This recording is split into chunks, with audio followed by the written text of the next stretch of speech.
It's a time of changes. Now is the time to move on. This is the time for solutions. Feel the motion. Be new is born. The need none of you. No one connected to you. The need none of you. Be new will do it for you. This is the time for solutions. Be new is for you.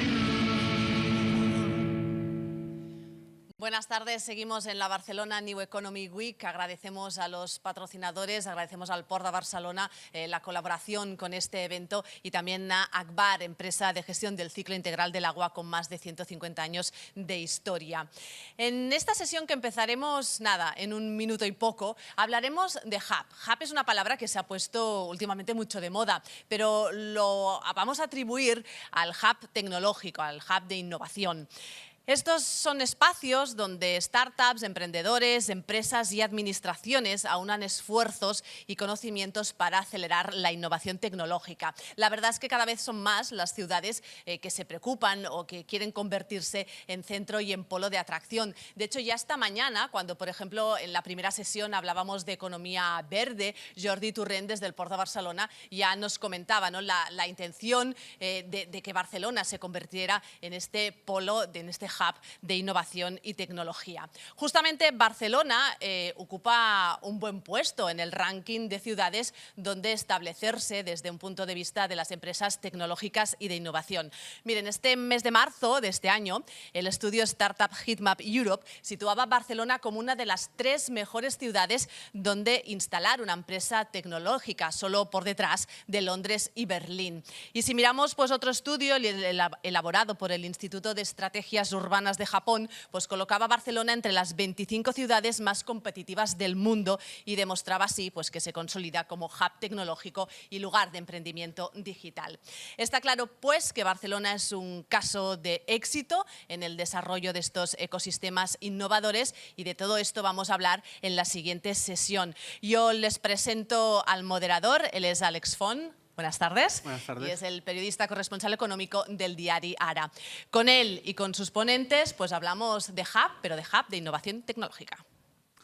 Pues muchas gracias, Gisela. Efectivamente, hub, una palabra que se ha puesto mucho de moda. Si vivís en Barcelona especialmente la habréis oído, muy vinculada al aeropuerto últimamente. Pero hay otro concepto de hubs que no solo el aeroportuario y que van al alza, son los hubs de innovación. Y por ello tenemos a estos invitados que me acompañan. A mi izquierda está Enchane Arvide, que es directora de la 3D Incubator, Miquel Martí, CEO de Tech Barcelona, Joan Parra, que es CEO de D-Factory, al otro extremo, y Carla Rúa, que es jefe de innovación del Port de Barcelona. Bienvenidos todos y gracias por acompañarnos. A ti. Si te parece, Miquel, empezamos contigo. Haremos una sesión un poco dinámica. Intentaremos que no haya grandes bloques, sino que vayamos participando entre todos. Miquel, la creación del Pier 1 por parte de Barcelona Tech City, que ahora se llama Tech Barcelona, fue pionera en la ciudad cuando todavía nadie hablaba del concepto de hubs. ¿Cómo se concibió y qué factores hicieron que iniciarais este proyecto? La idea surge, yo te diría, es una vez se crea la asociación Barcelona Tech City, bueno, de hecho nos llamamos distinto en ese momento, se hace un análisis de lo que está pasando por todo el mundo y una de las cosas que vimos es que en todos los hubs a los que nos queríamos parecer se estaba desarrollando espacios urbanos, donde se aglutinaba el conjunto una parte importante del conjunto del ecosistema. A partir de ahí surge la idea de decir, oye, pues vamos a explorar si esto se está haciendo en Londres, en París, en Berlín, en Helsinki, en Boston, vamos a explorar cómo se puede hacer en Barcelona. Tardamos 2 años, es lo que tiene que ser una asociación sin ánimo de lucro, pero conseguimos alinear los intereses de muchos agentes del puerto, evidentemente, Ayuntamiento y Generalitat, para conseguir un espacio que además era en este caso teníamos la idea muy clara, que de algún modo la tecnología debía recuperar la centralidad de la ciudad y por lo tanto la ubicación era clave. Y pasado este tiempo, ahora habéis cambiado de nombre, no sé si responde a la ambición que tenéis por seguir creciendo. Pues en parte sí, en parte hay una parte práctica, pero también hay una parte de lanzar un mensaje de una Barcelona tecnológica, de una Barcelona donde la tecnología prima, de algún modo, donde el concepto es global en cuanto hablamos de tecnología, por lo tanto los proyectos tecnológicos per se son globales, pero con la etiqueta de Made in Barcelona. Saltamos hasta Joan Parra, que como os he dicho es el CEO de D-Factory. ¿Nos podrías explicar un poco qué es D-Factory para quien no lo conozca? Es muy sencillo. Y sigo y aprovecho la fantástica explicación que hace el buen amigo Miquel. Los ecosistemas de innovación están basados en especialmente 3 capas. Hay una capa más básica de conocimiento, y creo que todos estamos de acuerdo en que Cataluña y Barcelona disponen de un espacio de conocimiento fuertemente enriquecido y además con visiones y ambiciones suficientes para tener liderazgo internacional, ¿no? Hay una segunda capa que es imprescindible, que es la de modelos de negocio, y es un poco donde yo creo que Barcelona ha sabido atraer talento. Es un buen sitio para construir negocio. Negocio que mayoritariamente requiere de tecnología. Entonces hablamos a veces de innovación tecnológica, pero si rascáis un poco veréis que hay mucho más de innovación de negocio que realmente de innovación tecnológica, Y después nos falta una tercera capa, y es cómo integro todo esto en mi territorio. Cómo hago que se combinen las necesidades económicas de un territorio con esas bondades de conocimiento y de modelos nuevos de negocio. Y aquí es donde construimos el proyecto de Factory. O sea, la idea del de Factory es, vamos a conseguir que se haga innovación tecnológica patentable, que esto quede residente en el país, por lo tanto estamos hablando de propiedad intelectual y sobre todo de talento, de gente que ya está ordenada para construir innovación tecnológica de manera recurrente, de manera sistematizada, y que esto permita grandes inversiones locales. Ya no estamos hablando de inversiones de modelos de negocio, sino estamos hablando de producto, estamos hablando de sistema productivo. Cataluña se hizo fuerte y en cada una de las revoluciones industriales que ha ido pasando ha conseguido sacarle el mejor provecho, ir saltando. Estamos en una 4ª revolución industrial, especialmente en el concepto de industria 4.0. Es la que nos ha cogido peor a nivel catalán, es la que nos está costando más. Teniendo mucho conocimiento, nuestro tejido industrial le está costando absorberlo y replantearse. Y The Factory tiene esa doble ambición. Poner en valor esas 2 capas previas que tenemos consolidadas, conectándolas con el tejido industrial catalán, y una segunda que es, nuevamente, aprovechar un punto de encuentro de referencia internacional para que las mejores prácticas y los proyectos más novedosos industriales se ejecuten, ese concepto que ahora aparecía en prensa, ¿no? Hemos de recuperar que los headquarters de las grandes empresas se vuelvan a instalar aquí. Creemos que en el ámbito industrial y de la industria 4.0 el The Factory será el sitio donde pasarán estas cosas. Y repasando, mirando un poco hacia atrás, ¿hay algún hito que ya podáis explicar? Cosas que hayáis conseguido y de la que estés orgulloso, evidentemente. ¿Como el The Factory? Sí. Bueno, de lo más orgulloso es de la primera piedra, evidentemente, porque sin esa ya no hay más, ¿no? Os desvelo cosas, pero evidentemente tenemos programada antes del final de año una inauguración, y estoy seguro que Pere Navarro, como representante del consorcio de Zona Franca, que es gran impulsor del The Factory, pues seguro que lo explicará con más detalle, pero yo sí que os puedo anticipar algunos detalles que además algunos de ellos ya son públicos, ¿no?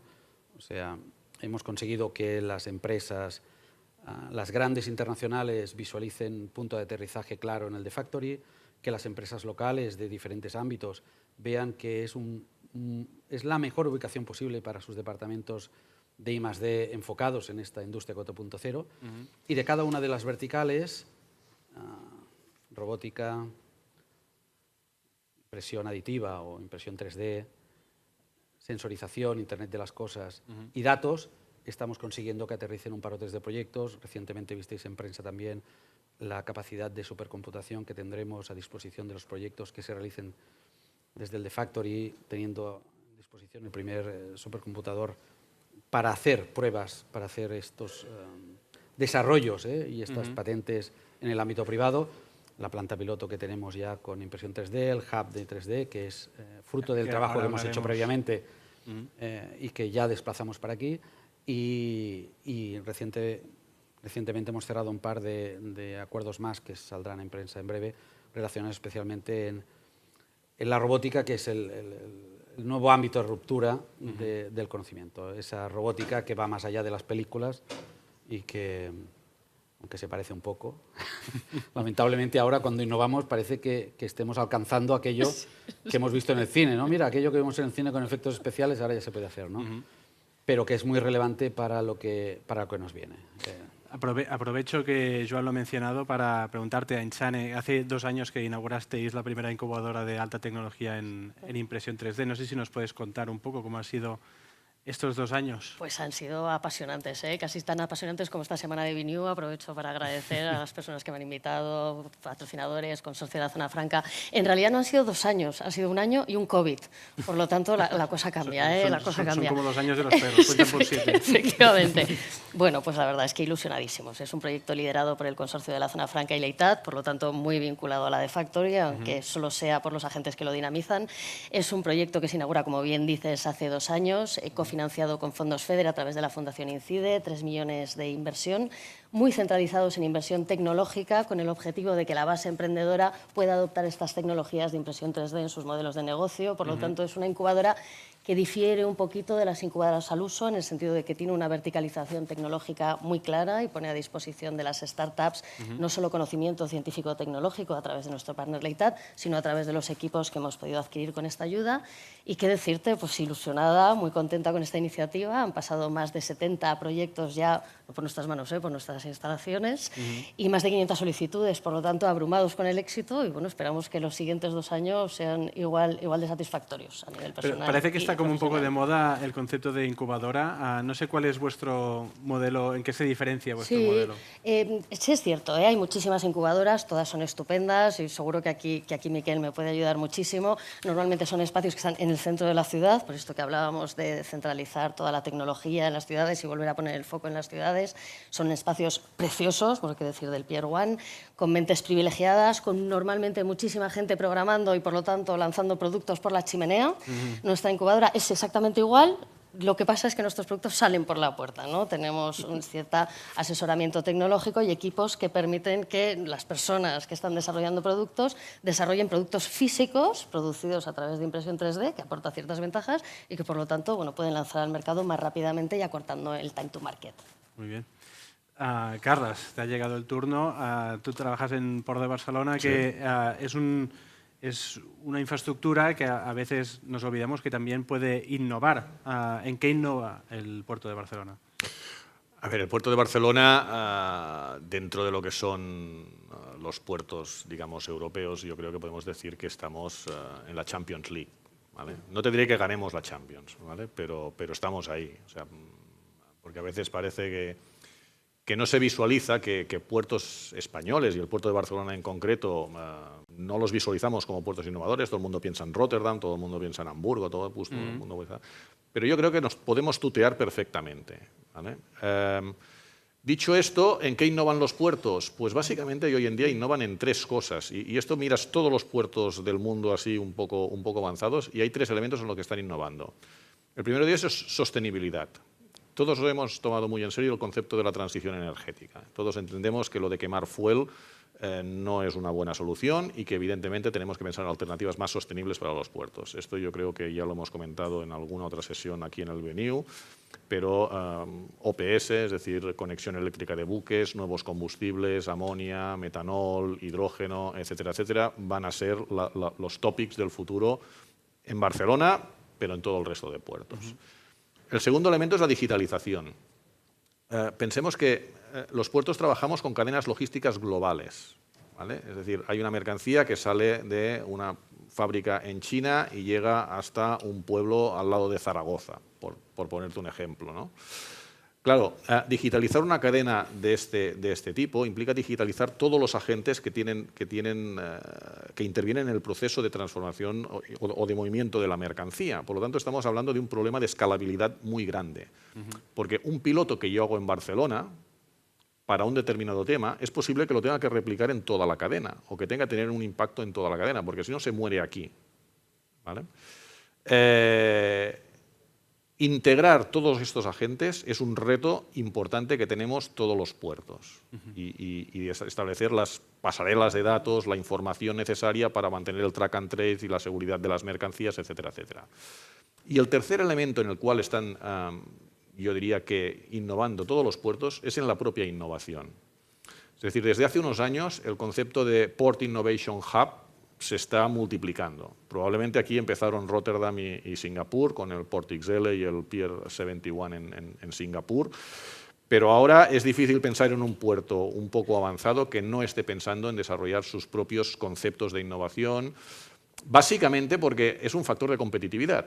Es decir, yo tengo que desarrollar nuevos modelos de negocio vinculados a la actividad portuaria, tengo que agilizar el paso de las mercancías por el puerto, porque al final lo peor que puede hacer un puerto es parar la mercancía cuando llegue. La mercancía tiene que fluir, y fluir implica digitalización, implica automatización de operaciones, etcétera, etcétera, ¿no? Entonces, todos estamos en nuestros tres elementos: sostenibilidad, digitalización y creación de la propia innovación o gestión de la propia innovación. Y Carles, viendo todos estos hubs de innovación que están proliferando como setas a nuestro alrededor, no sé si vosotros os planteáis crear el vuestro propio. A ver, nosotros, y esto lo hemos comentado, antes se ha comentado en la presentación, ¿no? Barcelona tiene un ecosistema innovador muy potente, mucho, ¿no? Entonces, no tiene sentido que el puerto de Barcelona coja y lo copie. Y digo, bueno, pues ahora yo voy a montar un hub de Industria 4.0 por si hay alguna empresa del puerto que quiera hacer Industria 4.0. No, nosotros creemos más en un concepto de alianzas, ¿no? Es decir, de aliarnos con el Pier 01, de aliarnos...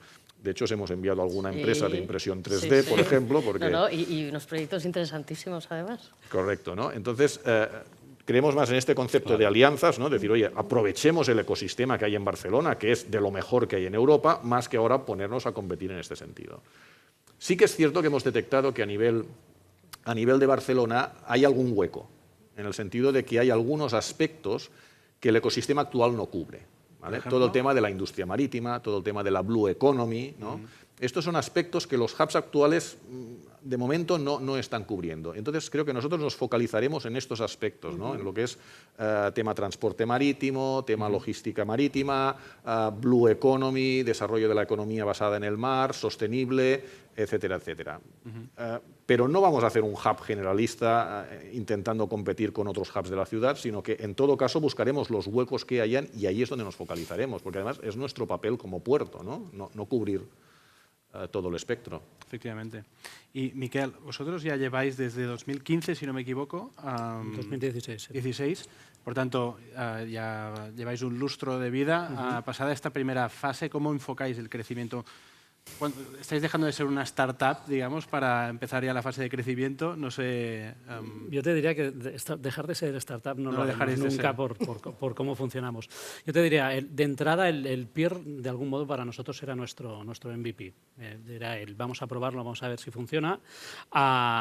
Vimos y el resultado fue, oye, llenarlo en 4 meses, ver que por allí pasan 1.500 personas cada día que trabajan, más todas las que llegan a pasar de visita, y tener más de 100 y pico organizaciones trabajando cada día allí, nos dio la pista de que quizá tenía sentido desarrollar nuevos conceptos. El nuevo concepto, para ello hicimos una reflexión que fue, oye, está bien, tener un espacio transversal, lo que queríamos era tener, como decimos nosotros, distintos animales en un solo sitio, por lo tanto, elefantes grandes, jirafas pequeñas, de todo. Y el planteamiento fue, vale, pensando en Barcelona y pensando en lo que Barcelona necesitaba, hicimos una reflexión desde la tecnología, que era, Barcelona puede destacar en una cosa, sobre todo, es en cómo se repiensan las ciudades a partir de la tecnología y cómo se aplican, por dimensión, por ecosistema y por los agentes que hay involucrados. Y lo que hicimos la reflexión y al final cogimos el concepto de Smart City, ¿vale? Y lo partimos. Y lo partimos en función de nuestra propia masa crítica y de la masa crítica del ecosistema. Entonces, para nosotros, la tecnología transformará las ciudades a través de la movilidad sostenible, a través del comercio, de cómo se compra en las ciudades, a través de la salud y a través de la sostenibilidad, ¿vale?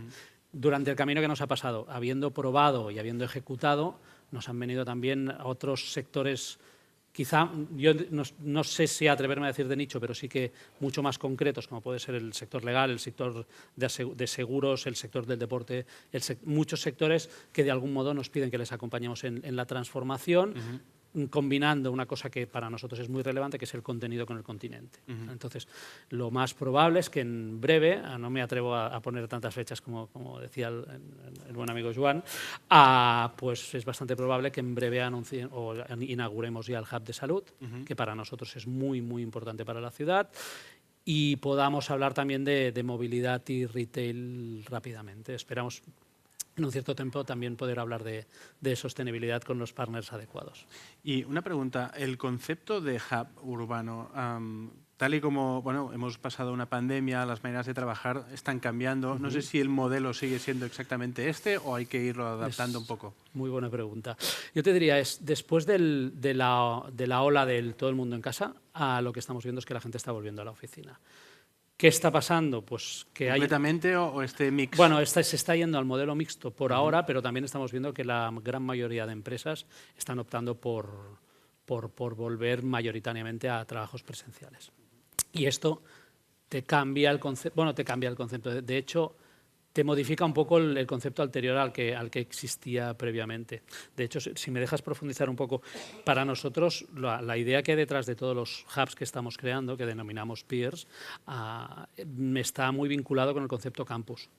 Es decir, nosotros pensamos que Barcelona, para liderar la revolución tecnológica que debe haber en Europa, lo puede y lo debe hacer a través de como una especie de conexión neuronal entre diferentes espacios urbanos que innoven. Entonces, desde el proyecto, de hecho, lo denominamos Urban Tech Campus por eso, por el hecho de tener distintos espacios, diferentes especialidades, absolutamente interconectados para desarrollar nuevos proyectos. Correcto. Y, Joan, no sé si nos podrías explicar, para acabar de entender vuestro modelo, qué diferencias hay entre D-Factory y un vivero de empresas más clásico, digamos. No sé si podéis enumerar. Sí, un vivero es un espacio físico donde acoges empresas.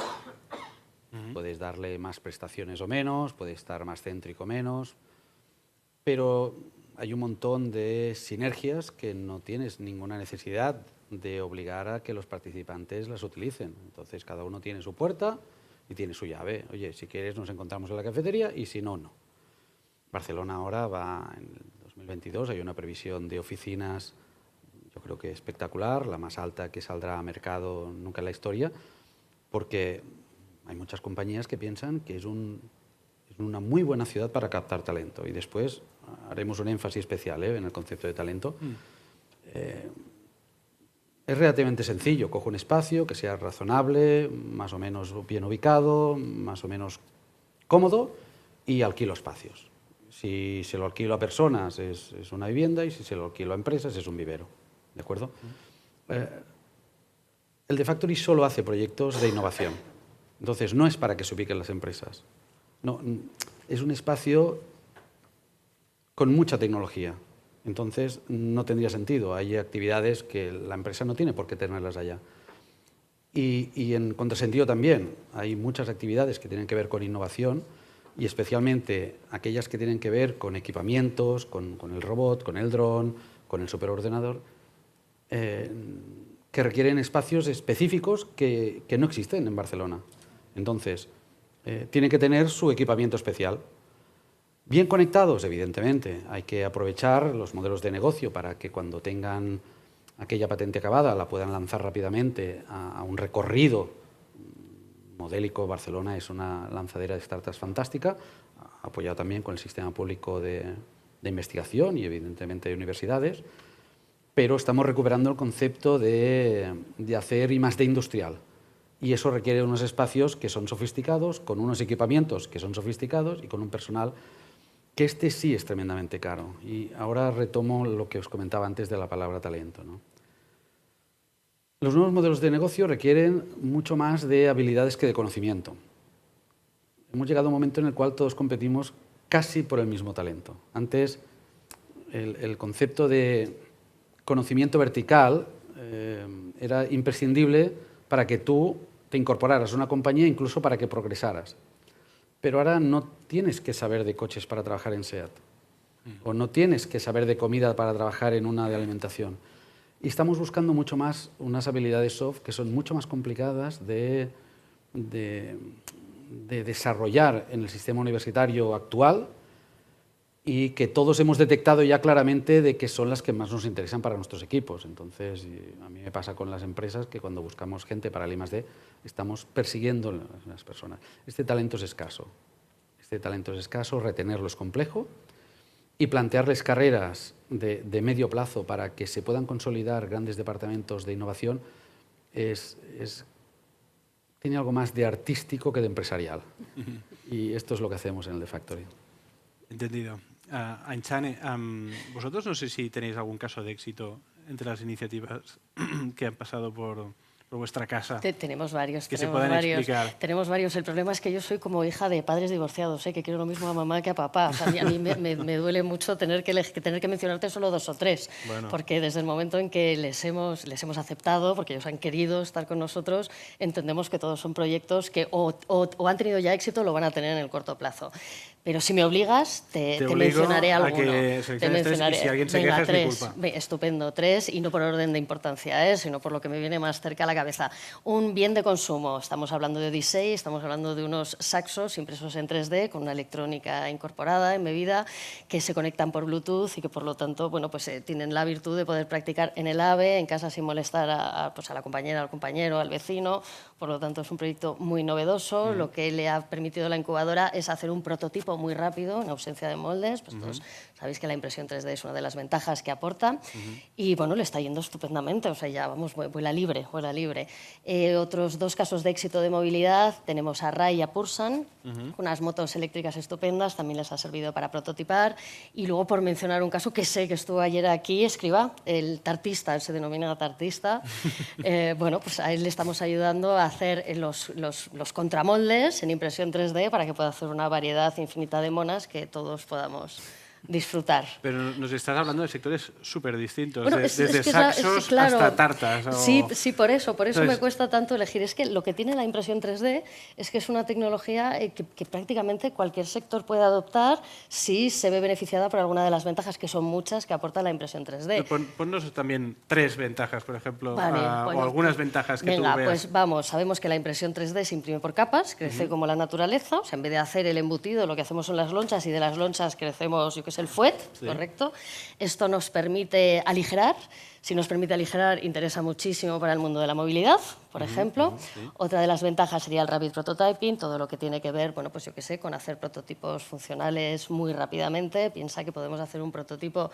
Lo difícil es el diseño, lo que comentábamos antes. Lo importante no es imprimir el Quijote, lo importante es escribir el Quijote.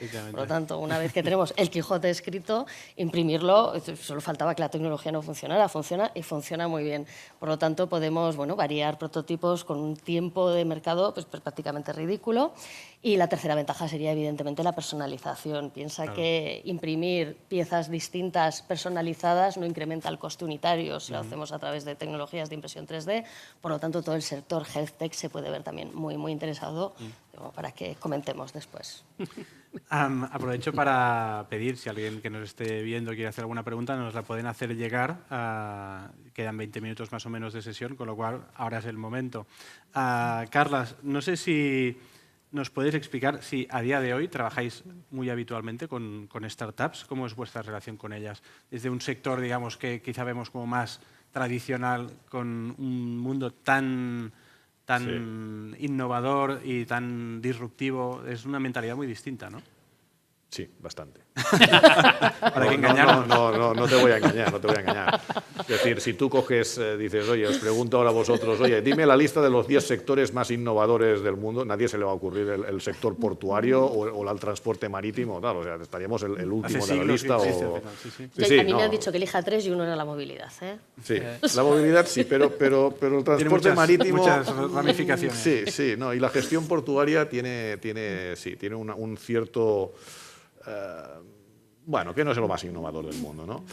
Claro, sí que nos hemos encontrado con esta situación, ¿no? Es decir, en cuanto intentas juntar a las corporates del sector logístico marítimo con startups, hablan lenguajes completamente diferentes, ¿no? Con lo cual tenemos dificultades para que casen.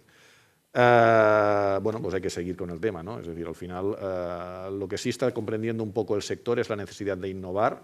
Es decir, si tú me hubieses hecho esta pregunta hace 3 años, te diría que, hostia, este sector no es nada innovador, ¿no? Y que realmente tiene muchas dificultades. En los últimos años yo creo que ha hecho un paso adelante importante, es decir, nos hemos dado cuenta todos nosotros, navieras, consignatarios, transitarios, etcétera, etcétera, de la necesidad de innovar, de la necesidad de cambiar. La pandemia también ha acelerado un poco todos los procesos de digitalización. Pensad que la logística, todo el mundo la ha vanagloriado durante este proceso, ¿no? Oye, las cosas seguían llegando a los supermercados, etcétera, etcétera. Las empresas han hecho un gran esfuerzo en este sentido, pero todos hemos visto la necesidad de digitalizarnos y de innovar en este sentido, ¿no? Con lo cual yo creo que un sector que tradicionalmente no era innovador está haciendo un salto exponencial en los últimos años, ¿no? Con lo cual, igual, si esto nos volvemos a encontrar dentro de 1 o 2 años, diría, hostia, pues sí, el sector portuario es muy innovador, ¿no? Ahora tenemos, sí, ciertas dificultades de encontrarnos, ¿no? Pero tenemos buenos encuentros, es decir, hemos hecho novias buenas, ¿no? Puedo poner un ejemplo que es un hijo vuestro, ¿no? Es una empresa, Allread, que se dedica a temas de visión artificial y que nosotros ahora estamos desarrollando es un caso de éxito para nosotros, ¿no? Un sistema que nos permite leer trenes, ¿no? Leer cuando pasa un tren por delante de unas cámaras, pues somos capaces de leer la matrícula del contenedor junto con el pie de tren, el pie de los vagones, y con lo cual podemos decir exactamente qué contenedor va en cada vagón, ¿vale? Esto, si se envía a la terminal de destino, permite acelerar mucho las operaciones, porque hay que sacar no sé qué contenedor, y no tienes que ir buscando dónde puñetas está el contenedor, sino que realmente tienes la información exacta y sacada y veraz, porque acaba de salir justo cuando se va al tren, ¿no? Esto es un ejemplo. Estamos hablando también con otras empresas, pues con temas de sostenibilidad, con temas de medición de residuos. Hay tecnologías en las cuales nosotros ahora creemos mucho. Por ejemplo, todo el tema de reconocimiento de imágenes, de visión artificial, yo creo que es un campo que se habla poco, porque todo el mundo habla del blockchain y la inteligencia artificial, etcétera, etcétera. Y yo creo que hay algunos sectores con mucho recorrido y el de reconocimiento de imágenes y el uso de estas imágenes para tomar decisiones es muy importante. Quizá está más maduro, además, ya como para Está poderlo... bastante maduro, ¿no? Y el machine learning en reconocimiento de imágenes funciona muy, muy bien, ¿no? Entonces, es cuestión de buscar los casos de usos adecuados, ¿no? Y estamos encontrando con el sector portuario, es decir, con cosas que se están moviendo, seguimiento, track and trace. Oye, por aquí se mueven camiones. Oye, ¿dónde está el camión? Oye, pues mira, aquí hay otra cámara, lo acabo de encontrar. Es decir, es un sector que es ávido de este tipo de sistemas.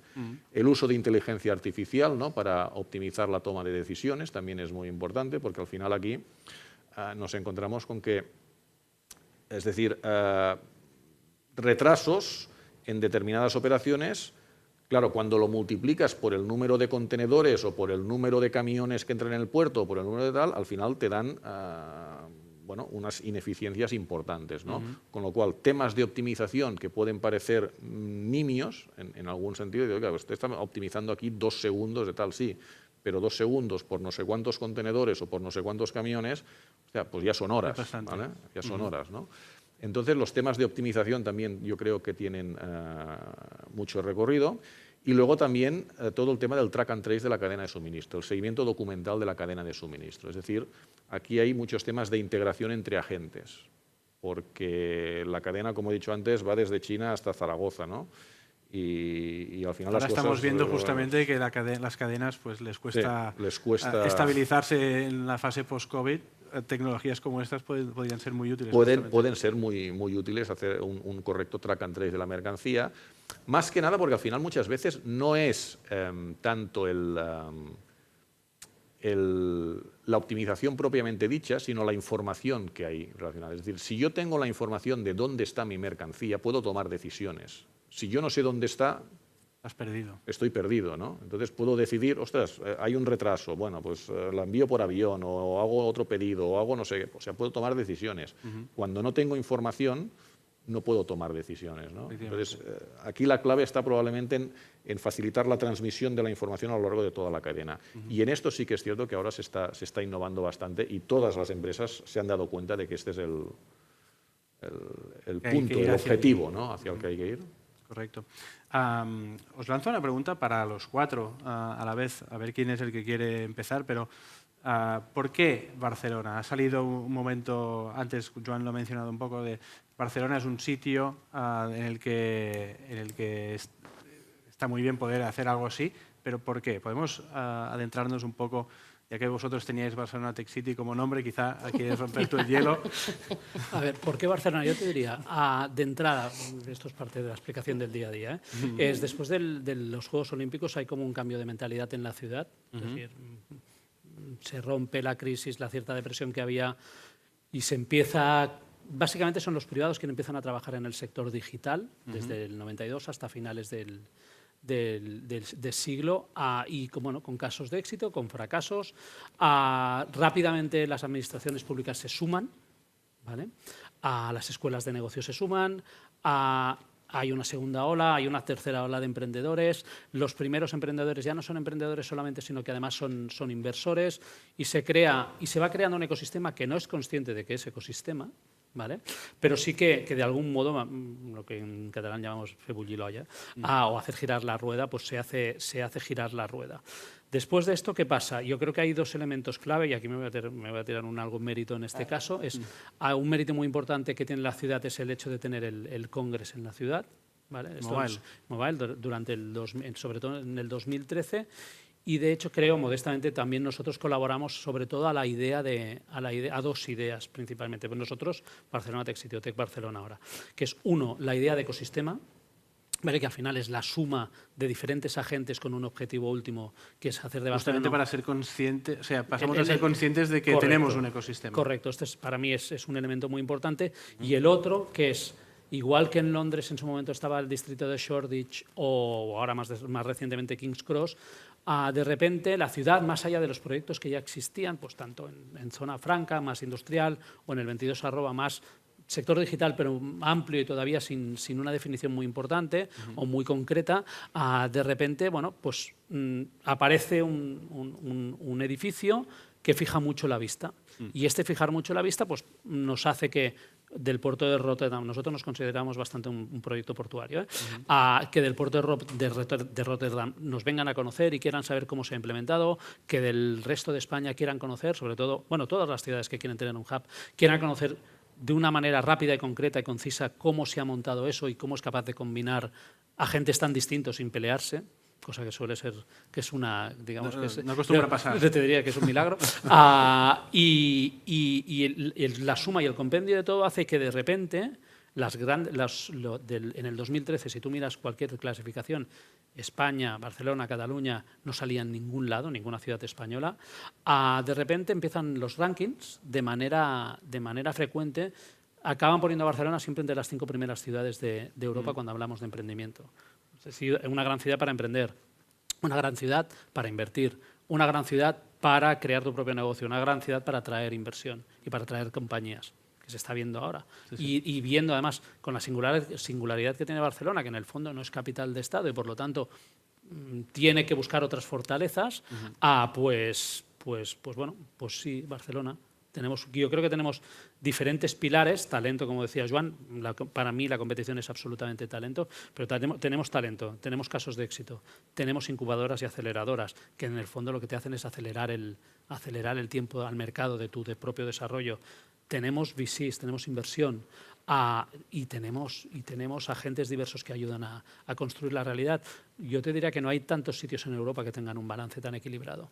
A ver, Miquel nos ha hecho un retrato tan completo que yo os diría que me gustaría que dijerais los retos. Es decir, que tenemos, ya que hemos hablado de las bondades, vamos a hablar también de los retos, ¿no? Como ciudad, ¿qué es lo que creéis que quizá nos falta un pelín todavía para conseguir lo que queremos conseguir?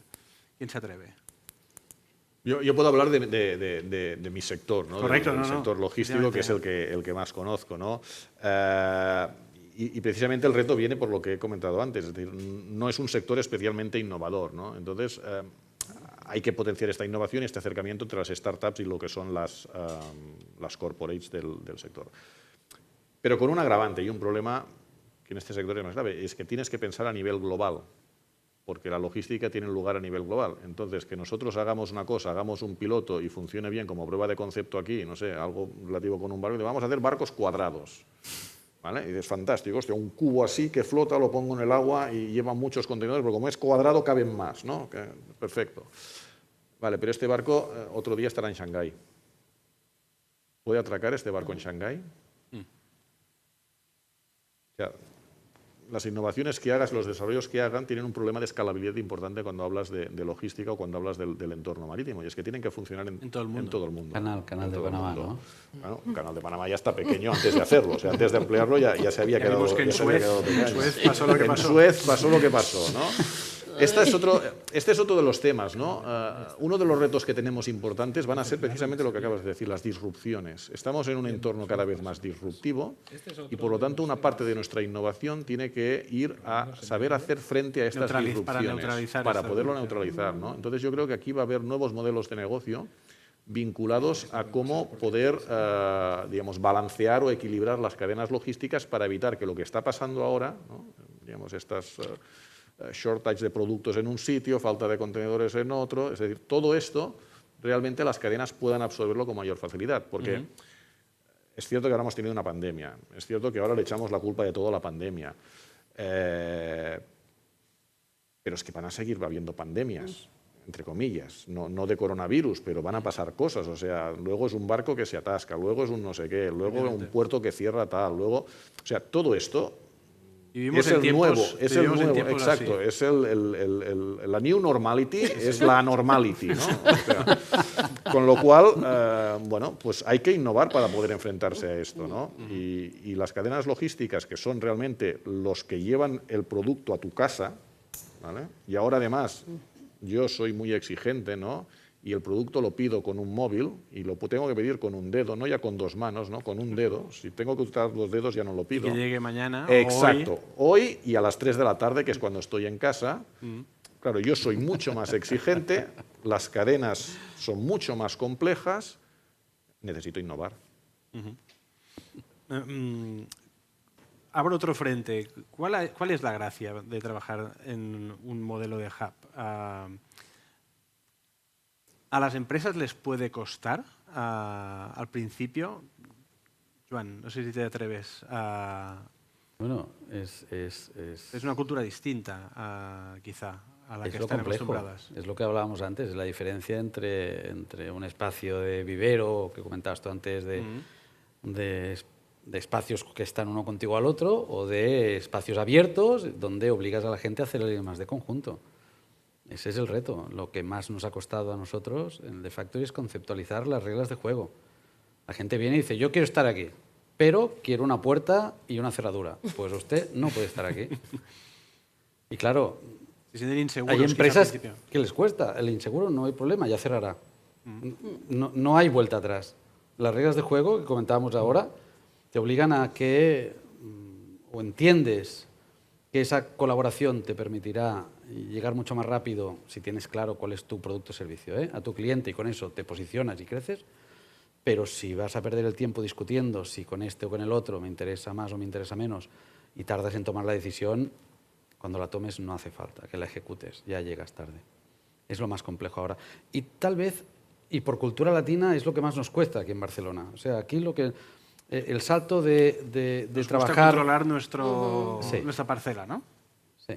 Eso de trabajar con cristal transparente es una asignatura que tenemos pendiente, que entiendo que es lo próximo que nos viene como ciudad, porque cuando eres un emprendedor individual, pues a la cafetería, pues este y yo nos partimos la tarta de queso y un día la paga él, otro día la pago yo. Pero cuando eso tenemos que además gestionarlo porque es una patente y además lo tenemos que explotar...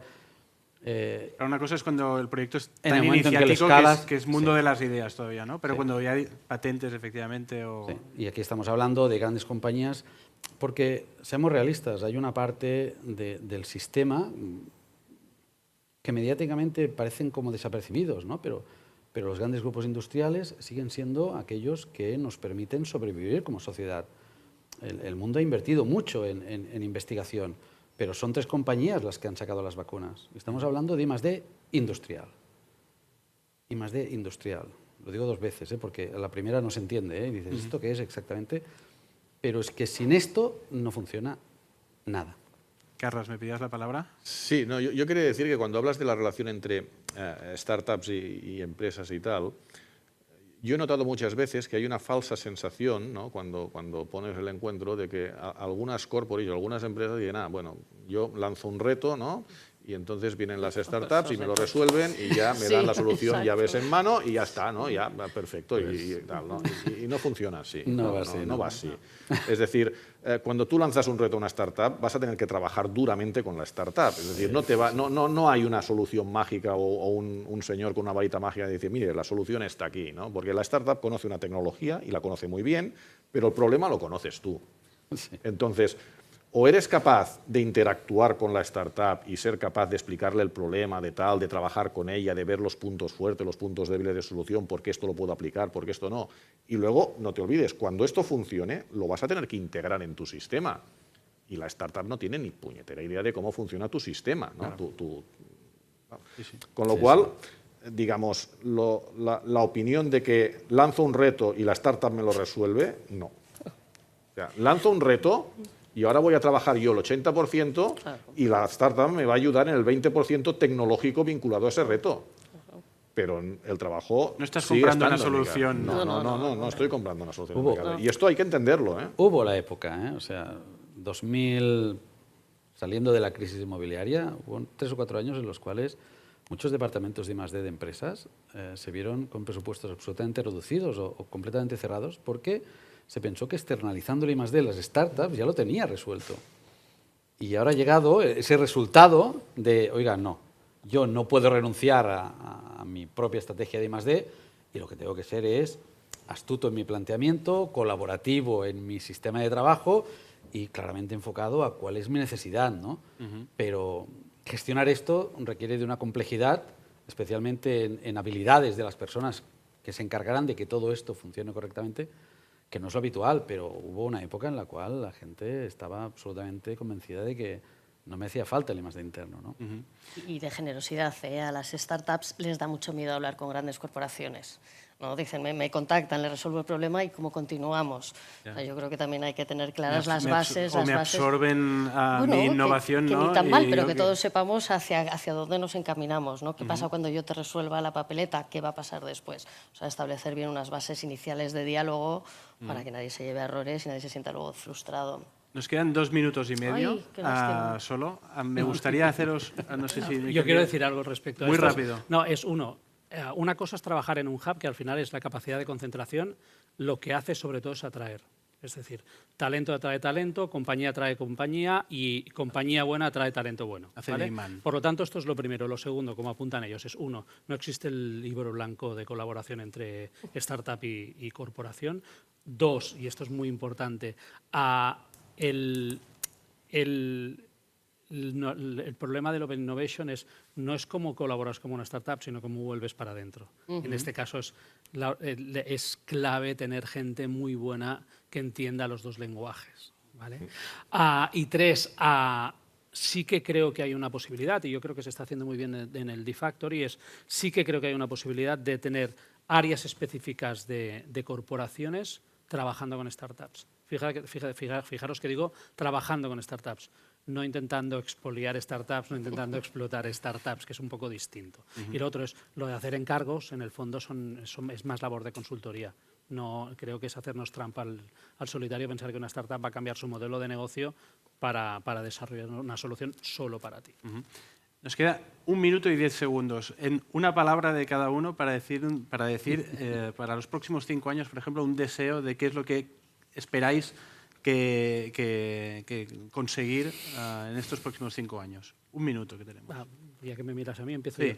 yo. Yo te diría, lo que yo creo es Barcelona, en este caso hablando de Barcelona debe creerse que puede ser un hub tecnológico y debe hacer las apuestas necesarias para hacerlo.